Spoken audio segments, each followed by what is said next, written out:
Greetings,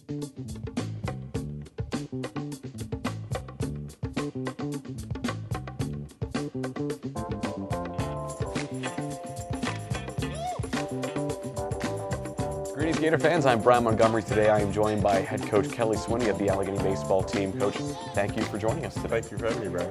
The 2013 season for Allegheny, a very successful campaign, a spot in the NCAC championship game, the most successful season since 2001, and also your 100th win as head coach against Mount Union. Although it didn't exactly get to win the NCAC championship game, you were right there. It must be really good for the returners to use this as fuel heading into 2014.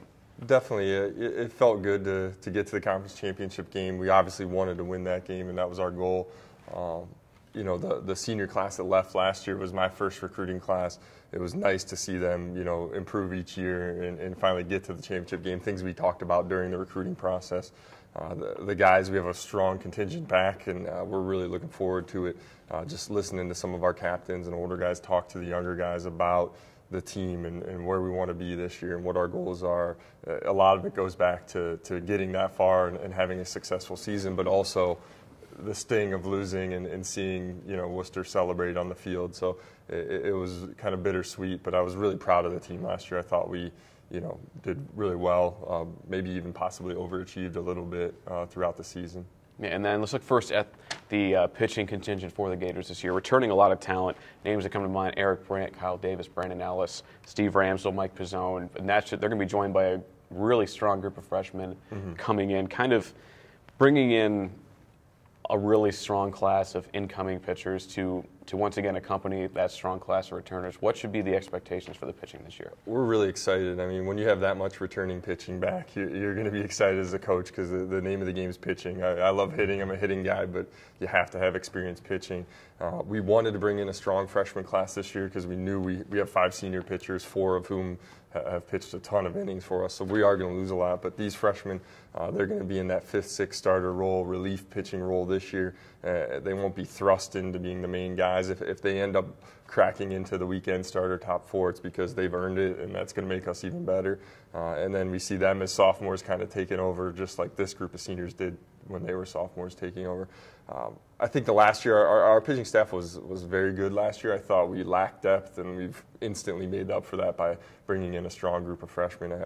We have, I think, 9 freshman pitchers, and we expect 4 or 5 of those guys to see some innings this year. And even those guys that might not see a lot of innings this year still have a lot of potential and will be guys that do get innings in the future. Yeah, and then behind the plate for the Gators, last year you lose Frank Triazzi, who definitely did a great job at being the backstop, the leadership and the backstop for Allegheny. Now, with 5 players kind of filling up that depth chart, what should Gator fans expect, and who should Gator fans expect to make an impact this year? That's really been the most wide open race for us this year, and we have a game this coming Saturday we're playing, and we're still determining who's going to be that starting catcher. They're battling it out each day in practice.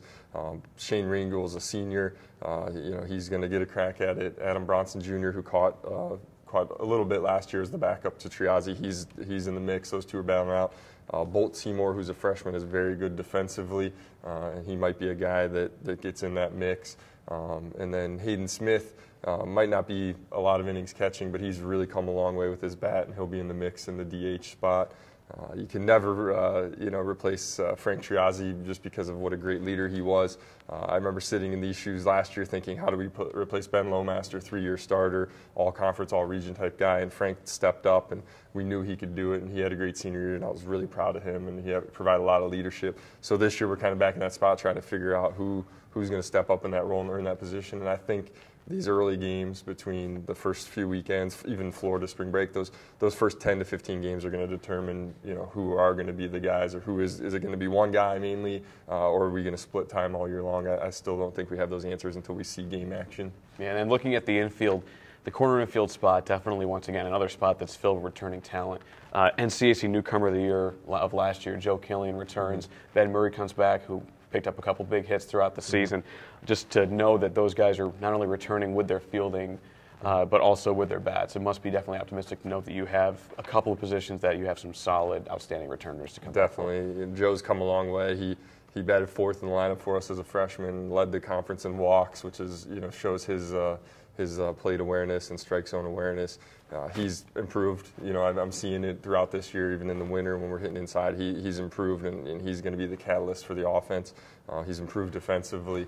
And Ben Murray, who was a sophomore, but it was his first year playing, you know, he's improved a lot as well. And he'll be starting at first when Davis pitches. Kind of expect Davis to either start at first or DH when he's not pitching. So those two will battle out. But Ben will still be in the mix for the DH spot as well, even if Davis does play first. But just getting that experience under their belts, I expect them to be much more comfortable at the plate this year. And then in the middle infield, juniors Eric Wine and Zach Gray each had a very sizable impact on the Gators last year, both batting above 320 and making some outstanding plays just to kind of keep the Gators in several games throughout the season. And just with another strong first-year class, we've seen it in practice. A lot of the first years are coming in and really playing outstanding so far in those middle infield spots. Another one where you mentioned the depth is really got to make you feel comfortable heading into the season. It does. You know, Coach Crum did a great job of recruiting, and we have a very good freshman class. We have a couple middle infielders, Jacob Schick at short, and then Robert DiMaggio at second that are really pushing Wyatt and Gray. And Wyatt and Gray are going to be the starters, and they've really settled in, and you know they've both played a lot in their career. I think Wyatt really matured last year and accepted the role. I know he split a little bit of time, but he kept getting better throughout the season, which is what you want to see. He made all tournament at the conference tournament team. So that was nice to see, and I'm just seeing more comfort level from them. They're juniors, and they're both excellent players, and we're not exactly sure where the guys are going to bat, but those are both going to be, you know, top 5, top 6 in the order guys that we're really depending upon at the plate.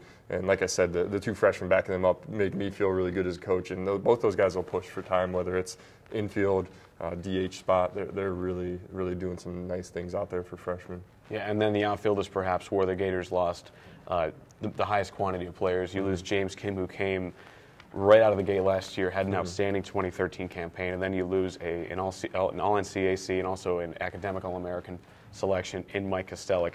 But you return players such as Matt Sardini, who had an outstanding first year for the Gators, and Andy Feichels, another returning senior, another senior leadership for this team, and once again fulfilling it with more and more freshmen. Just kind of talk about that outfield spot a little bit. Yeah, the outfield, you know, we lost some good senior leadership. I was so proud of James Kim for, you know, sticking with it for 4 years, getting his opportunity as a senior and making the most of it. Mike Kostelic, obviously great kid, captain of the team. That's going to be a big loss for us in center field. He had a very good senior year. So we're kind of retooling a little bit there, but Sardini did get some time. Pizzone will be back in left field, probably be pitching in relief, so he'll be able to stay out there pretty much most of the games. You know, last year he was a starter early in the season on the mound, and then we moved him into the relief role. But he'll probably man left field. Sardini will either be right field or center field.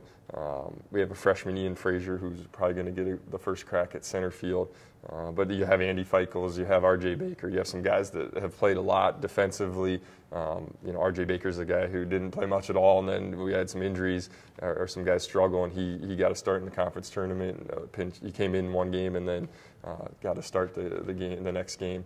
There's some other freshmen in the mix as well, but those are the main guys. So I feel pretty comfortable, even though we lost 2 really good seniors. You know, we have Pizzone back and Sardini, who have a lot of experience, and that'll carry us. Yeah, and then looking at the 2014 schedule, just like last year, opening up in Beckley, West Virginia against a very talented John Carroll team. And then this year you travel to North Carolina, Butler, PA, before you go to Florida, which is definitely another opportunity for the Gators to get some games in, get that experience underneath your belt before you head out to Florida and take on a slew of outstanding teams out there.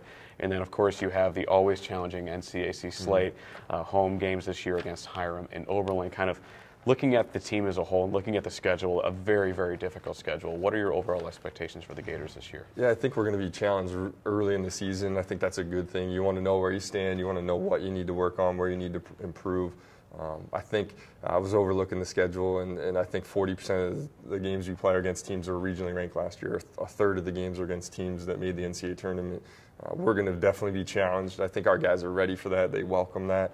So we're excited. You know, we play a really tough Case Western team right when we get back from Florida on our bye week in the league. And then, you know, the league schedule, Oberlin obviously finishing 3rd in the league last year is a very quality opponent. You take Kenyon, you take Worcester on the road. It's going to be a challenge. You know, our schedule last year was very home-based, and then this year we have more away games and some difficult away games. we need to rise to that challenge. But I think we will, and I think it's really going to do nothing but help us out for late in the season, the early schedule being tough, and then also getting into conference, championship play, the tournament. I think that tough schedule definitely helps you out. All right.